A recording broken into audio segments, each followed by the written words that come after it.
Matthew Ambrosio, and welcome to Ambrose Style, formerly Tresses, Dresses, and Hot Messes.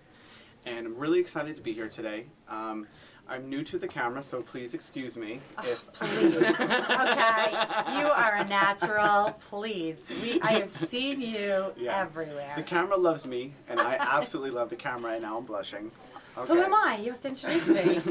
I'm here with Corinne Caro. She is the founder and creator of the Daily Blue and the director and creator of Blue Chip Marketing, a really amazing, large, renowned marketing company on Long Island. Aww. Yeah, they do everything. We should mention, though, that we have Donna Drake in our studio producing today, and we have Jeff and Olaf, our good friends, who are the developers of the Daily Blue, in our audience today helping us, and I'm so excited to have the show with you. And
the elite makeup artists hang out. So once again, hang out with good people and you become good. You know what I mean? Yeah. In any industry. True. It's who you surround yourself with. That's who you become. Yeah. So I started there and I did more fashion shows and more. My artistic creativity grew. I did a Wounded Warriors fashion show. It was military inspired, where we mounted planes and ships in women's hair, and we used the makeup to demonstrate patriotism, and it became more theatrical. Cool. So a lot of that time was my work was spent in runway. Right. So I saw these big beautiful dresses and these crazy outfits, and I was like, never once, I mean maybe 10% of the time of my work on runway did I see a guy on that catwalk. Right. Wearing even something fun and cool. Mm-hmm. So I said to myself, women have way too much accessibility, color, and style compared to men. Right. To men. So I decided maybe I can change that. And I thought about something that I didn't like, something that I thought was kind of boring, and I thought of neckties. And I said, well, how can I change that? How can I create a wow factor with neckties? Sure. And I mean, this is always something I wanted to do. I knew I wanted to create something. And then when I decided it was going to be something fashion for men, that's when my creative juices started flowing. I got a sketch pad, I got colored duct tape, because I knew I wanted vinyl and leather ties, and I used that to mimic the texture so I can get a good idea of what it was. I still have the original sketches to this day, and I'm going to hold on to them forever, because those were the beginning of my dreams. Good. And I found a seamstress, I found material, I went for my first trip to Moods in Manhattan. Yeah, where those are fun doing that, right? It was like a little child in an immense candy shop. I found the largest zipper zipper distributor in Manhattan called Lampo. Yes. There and there, every zipper you can imagine, they make them for you right there in front of you while they're ready to go. So such an incredible experience. Awesome, and it just kept growing, and I just fell in love with this whole thing. So I eventually found the materials that I wanted. I drew up the fabric patterns. So you had it like Brielle talks about this a little bit. I find it really. Brielle is your daughter, who is like the youngest fashion designer on Long Island, right? Yeah, she's done a few things. But Brielle will say, I have something in my head. And I'll walk into the fabric store or zipper store, the buttons, and just say, wow, like things start coming in my head. Mm-hmm. But she already has a vision. Yeah. And she won't change gears. I am by no means a master. I do not claim to be the best at anything. But I do claim... Come on, you're pretty darn good. Okay, you know what I chalk it up to? I have an innate artistic talent. Right. I come from, on my mother's side, they were hat designers and seamstresses and dressmakers. So art and style and fashion, it runs in my blood. But I never had the confidence to pursue it, because I always figured, I got to go somewhere more stable. Let me get my business degree, I'll work in banking. And look what happened.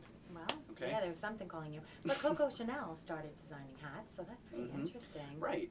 This is just the beginning. Right. But let me tell you, I'm really, really excited about what I've created so far. My collection is growing, and I have some incredible news. Yeah, when are you going to tell us? Come on. I'll tell you right now. Okay. All right, go. Really, this is like the next step for Ambrose style, and now everybody should start trying to be my friend.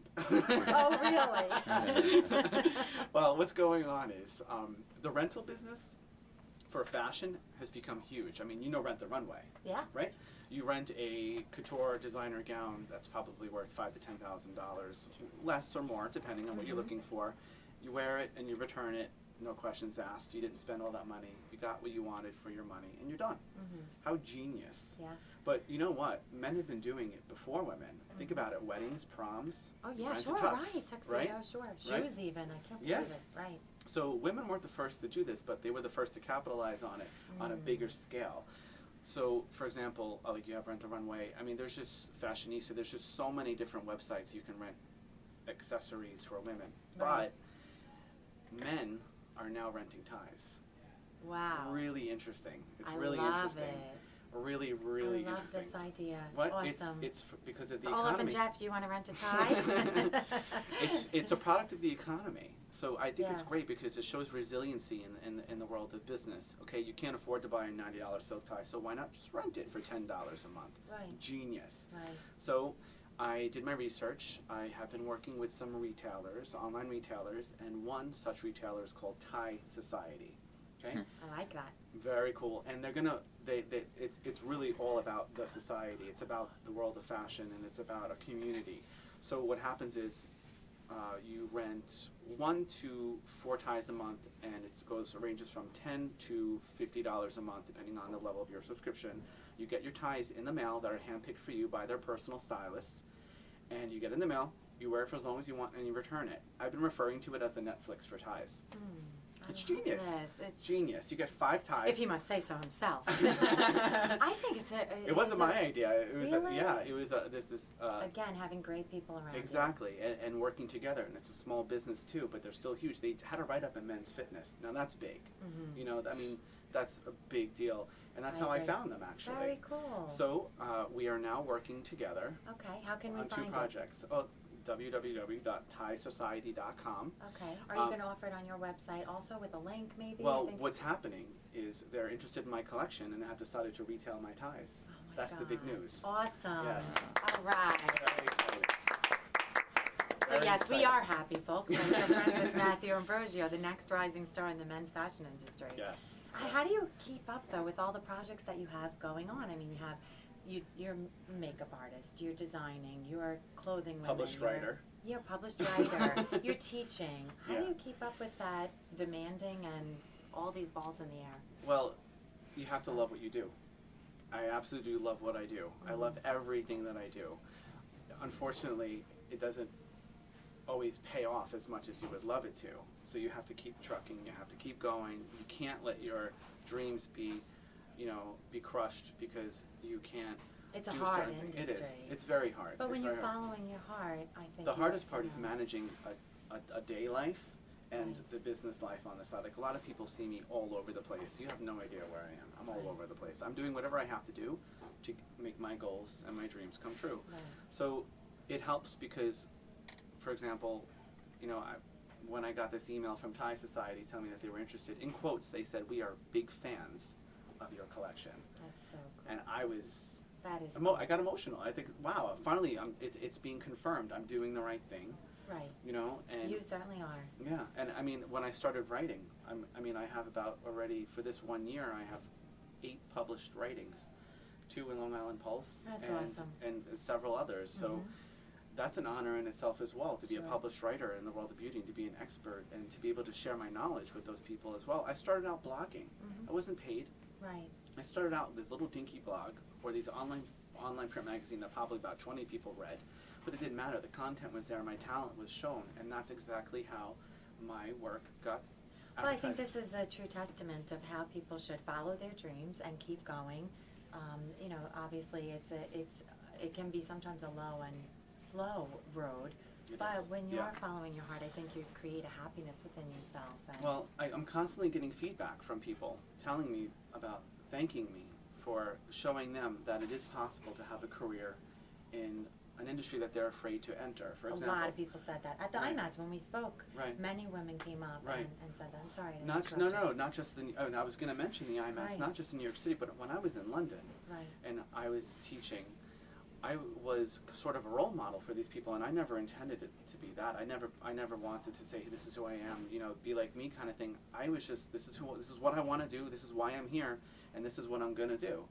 And I got emails and I got responses, and I said, Matthew, thank you for inspiring me, because now I believe that I can have a career in this industry and be successful too, and starting from nothing. And that's what I started from. I started from nothing. Wow. So. Wow, that's cool stuff.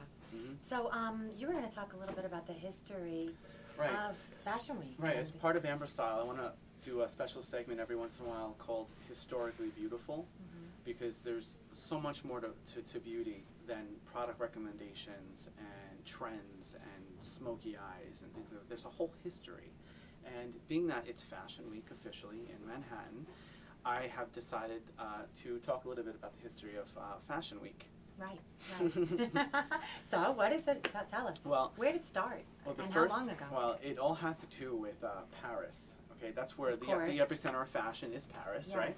So American designers weren't getting the attention that they deserved. So a woman named Eleanor Lambert, a woman. I thought you were going to say Eleanor Roosevelt. Yeah. I was gonna be stunned at that. Wasn't She- really known for her fashion, No. but okay, Eleanor Lambert. Let's not bash the dead now. No, no, okay? no, no. I thought, listen, she was known for a great many number of unbelievable and incredible things. I wouldn't cross that But, woman. no way. thanks. But she wasn't really known for fashion, and I think No. that was public, She and wasn't. she certainly Yeah, expressed that. She embraced it. Yeah, she did. She had brains. She did, Yes. for sure. But for those that don't have brains, There's Eleanor Lambert. I don't know anything about the woman, but okay, so- she was born in born in Indiana, a small town girl, and she went to the Chicago Art Institute to study advertising, fashion, marketing, all that great stuff, and she wound up becoming a marketing agent for artists, and she would get their work into art galleries. One of them being Pollock, for example, the famous artist. Wow. Yeah. So she would then started working with the Whitney Museum. Now around World War II, it was hard to get to Paris, which was the epicenter of fashion, which is where everybody got the trends from. All the Americans would travel to Paris and check out what's new. Sure. Right? However, it was hard to get to Paris, especially during the war. People didn't want to Sure. be in the middle of all that. No money for that even. Exactly. Yeah. So we had all this American talent, which was overshadowed by all the Parisian talent, Right. and all the magazines like Vogue or the oldest fashion magazine in the world, Bazaar, formerly Harper's Bazaar, would never feature Long Island, New York, national American whatever designers. So she decided to create an event originally called Press Week. Okay, and this event basically comprised about over 50 designers. It was one Why large. press? I mean.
show on Long Island from Long Island Business News.